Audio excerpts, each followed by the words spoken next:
Hello friend, আমি মুনমুন হোসেন আর আপনারা দেখছেন আপনাদের ইউটিউব চ্যানেল গ্রাফটিং গার্ডেন। দেশ এবং দেশের বাইরে যে যেখান থেকে আজকের ভিডিওটি দেখছেন সবাইকে অনেক অনেক শুভেচ্ছা এবং অভিনন্দন। আজকের ভিডিওতে আমি আপনাদের সাথে শেয়ার করতে যাচ্ছি কিভাবে আপনারা খুব সহজেই নিজেরাই বাড়িতে আপনাদের পছন্দের পেয়ারা গাছে কলম করতে পারবেন। তাহলে বুঝতে পারছেন কতটা গুরুত্বপূর্ণ একটা ভিডিও এখন আমি আপনাদের সাথে শেয়ার করতে যাচ্ছি। তাহলে চলুন শুরু করি আজকের মূল ভিডিও। পেয়ারা গাছের সঠিক কলম করার জন্য আমাদের অবশ্যই 9 থেকে 11 মাস বয়সী একটা সুস্থ সবল চারা পেয়ারা গাছ সংগ্রহ করতে হবে।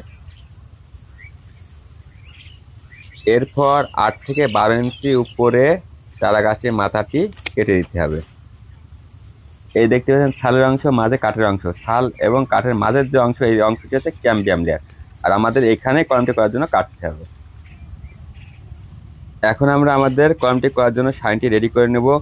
আর সায়ন সংগ্রহ করার ক্ষেত্রে অবশ্যই আপনারা লক্ষ্য রাখবেন যে ডালটি আপনারা সায়ন হিসেবে ব্যবহার করেন তার বয়স যেন কমপক্ষে 3 থেকে 3.5 মাসের ভিতরে হয়, এবং ডালটিতে যেন অবশ্যই 2টি গিট থাকে যাতে সেখান থেকে পর্যাপ্ত কুশি বের হয়। এখন আমরা সায়নটিকে গাছের মাথায় সেট করার জন্য শাবল আকৃতিতে মসৃণভাবে কাটবো। কোনো ধরনের ঘষা মাজা কিন্তু সায়ন কাটার সময় আমরা করব না।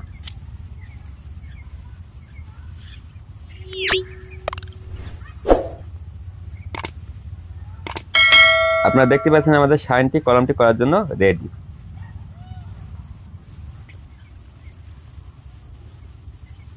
এখন আমরা রুট স্টকের ক্যাম্বিয়াম বরাবর কিছুটা অংশ চিরে দেব। অবশ্যই 1 ইঞ্চির বেশি অংশ চিরার চেষ্টা করব।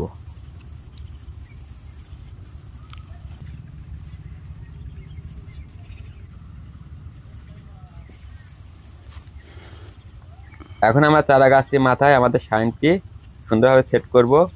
সাইনের ব্যাস আর চারা গাছের ব্যাস যদি এক না হয় সেক্ষেত্রে যে কোনো একটা পাশ ভালোভাবে মিলিয়ে আমরা আমাদের সাইনটি সেট করব।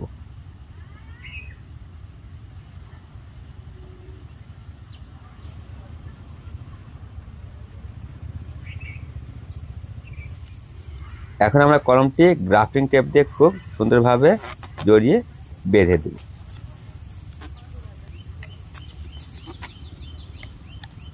জড়ানোর সময় এই জায়গাটাতে বিশেষভাবে নজর দেব যাতে করে কোনো ধরনের পানি এর ভিতরে প্রবেশ না করে।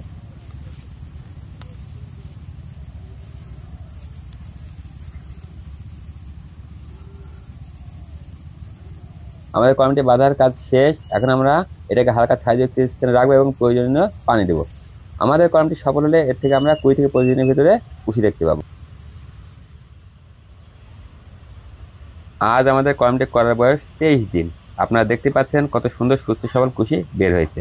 আপনারা যদি সঠিক নিয়মে আপনাদের গাছে কলম করতে পারেন তাহলে আপনাদের গাছ থেকেও এ ধরনের সুস্থ সবল কুশি বের হবে।